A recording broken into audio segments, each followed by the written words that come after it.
Wuhan virus से बर्बाद चीन ने भारत से तनाव बढ़ाकर बड़ा जोखिम मोल लिया है। लद्दाख सीमा पर से भी अगर चीन पीछे नहीं हटा तो उसकी पहले से बर्बाद अर्थव्यवस्था खाई में जा सकती है। आज के हालात 1962 जैसे नहीं हैं। दुनिया का सबसे ताकतवर देश अमेरिका और चीन के बीच भारी तनाव है।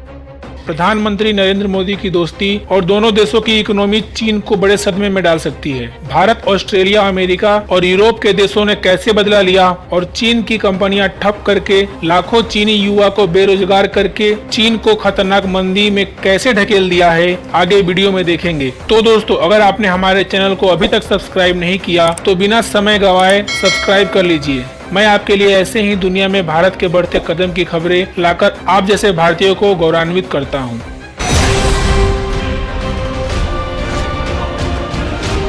सीमा विवाद बढ़ाकर चीन नया पैंतरा दे रहा है। इसका मकसद कोरोना वायरस से दुनिया का ध्यान हटाना है, परंतु दुनिया के सारे देश चालाक चीन के सारे पैंतरे समझते हैं। ऐसे देशों ने चीन के ऊपर अपना शिकंजा ऐसा कस लिया है कि चीनी राष्ट्रपति शी जिनपिंग के लोकप्रियता खतरे में पड़ गई है। खुद चीनी कम्युनिस्ट पार्टी में भी शी जिनपिंग को लेकर बौखलाहट बढ़ गई है।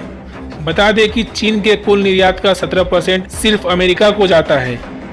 दोनों देशों के बीच ट्रेड वॉर के कारण तनाव पहले से है। ट्रंप चीन के कई सामान पर कस्टम ड्यूटी बढ़ा चुके हैं। अमेरिकी सीनेट ने हाल ही में चीनी स्थित अमेरिकी कंपनियों को बाहर निकालने का बिल पास कर दिया है। इससे साफ है कि चीन में मैन्युफैक्चरिंग यूनिट घटेंगे। दुनिया भर की कंपनियां, यहां तक कि आईफोन जैसे मल्टीनेशनल कंपनियां भारत का रुख कर रही है। बता दें कि भारत में चीनी प्रोडक्ट का विरोध करने से चीन को 3% का नुकसान होगा, क्योंकि चीन के कुल निर्यात में भारत की हिस्सेदारी 3% है। तो अब भारत और अमेरिका को जोड़ दे तो 20% चीनी इंपोर्ट पर खतरे की घंटी बजती दिख रही है। बता दें कि कोरोना वायरस के कारण चीन के ठप उद्योग धंधे दोबारा शुरू तो हो गए हैं, लेकिन डिमांड ही नहीं रही तो फैक्ट्रियां खोलकर भी कोई फायदा नहीं है। चीन के लाखों युवा बेरोजगार हो चुके हैं।